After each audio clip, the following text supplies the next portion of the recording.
Greetings, philosophers. Today, we're unpacking a wild, strange, and electrifying section from Friedrich Nietzsche's Thus Spoke Zarathustra, called Backworldsmen. If you've ever felt like the world's rules don't quite add up, or you've wondered what lies beyond the stories we're told about reality, this episode is for you.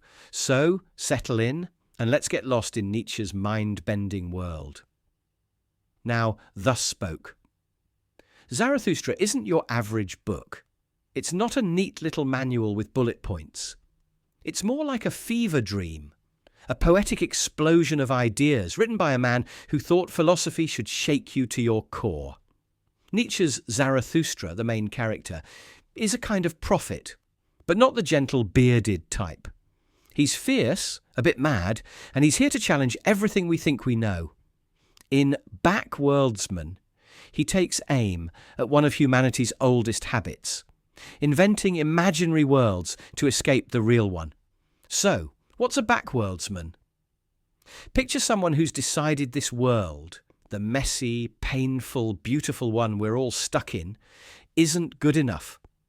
They dream up a backworld, a hidden, perfect realm behind this one. For Nietzsche, this is what a lot of religion and philosophy have been up to for centuries.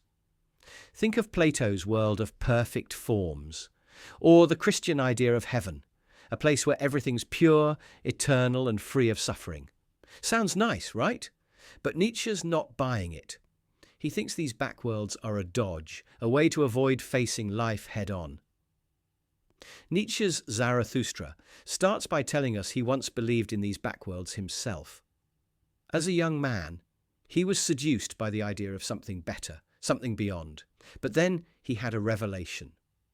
These backworlds aren't real. They're stories we tell ourselves when life feels too heavy. And who's making these stories? The backworldsmen, thinkers, priests, anyone who says, don't worry about this world, the real truth is somewhere else. For Nietzsche, that's a cop-out. It's like saying, don't eat this apple because there's a perfect apple in the sky. Why does this matter? Because Nietzsche's obsessed with life. Real, raw, messy life. He thinks we've been sold a lie that this world is just a waiting room for something better. And that lie makes us weaker. It makes us turn away from the here and now, from the dirt under our feet, the joy of a sunset, or even the sting of failure.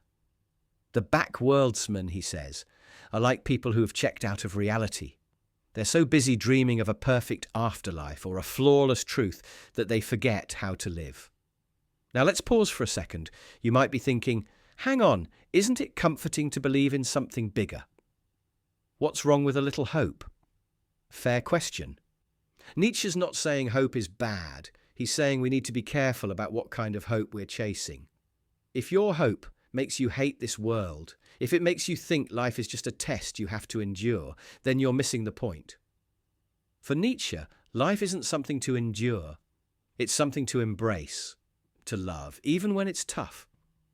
In Backworldsmen, Zarathustra gets poetic about this. He talks about how the body, not the soul, is what grounds us. The backworldsmen love to talk about the soul as this pure, eternal thing trapped in a flawed body. But Nietzsche flips that on its head. He says the body is where it's at, your senses, your passions, your instincts. That's where life happens. The soul, he argues, is just a story we made up to escape the body's messiness. It's like we're ashamed of being human, so we invent a backworld where we don't have to deal with sweat, tears, or desire. This is classic Nietzsche, bold, in your face, and a bit uncomfortable. He's asking us to question the stories we've inherited. Think about it.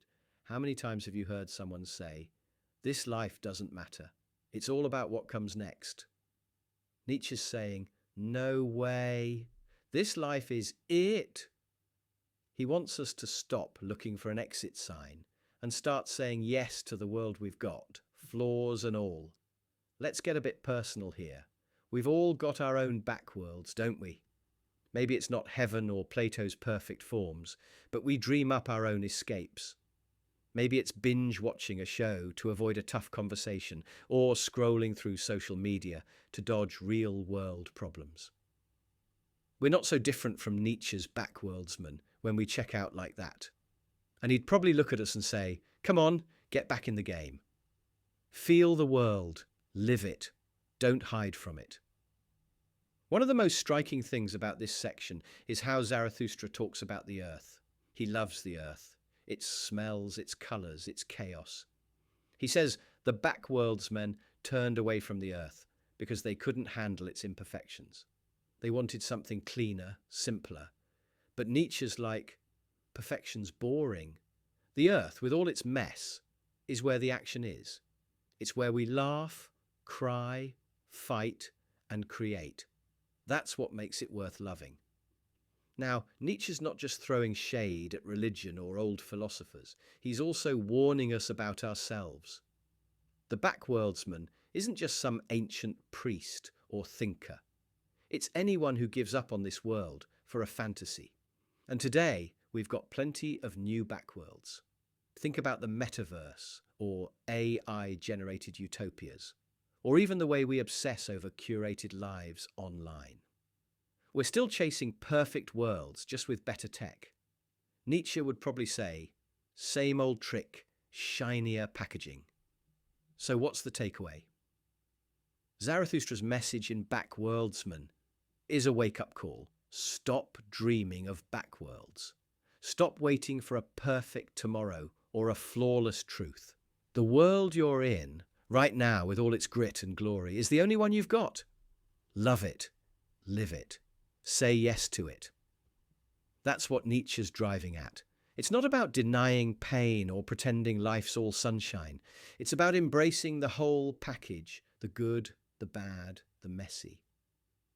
In a world that's always trying to sell us an escape, whether it's through tech, ideology, or distraction, Nietzsche's voice feels like a splash of cold water.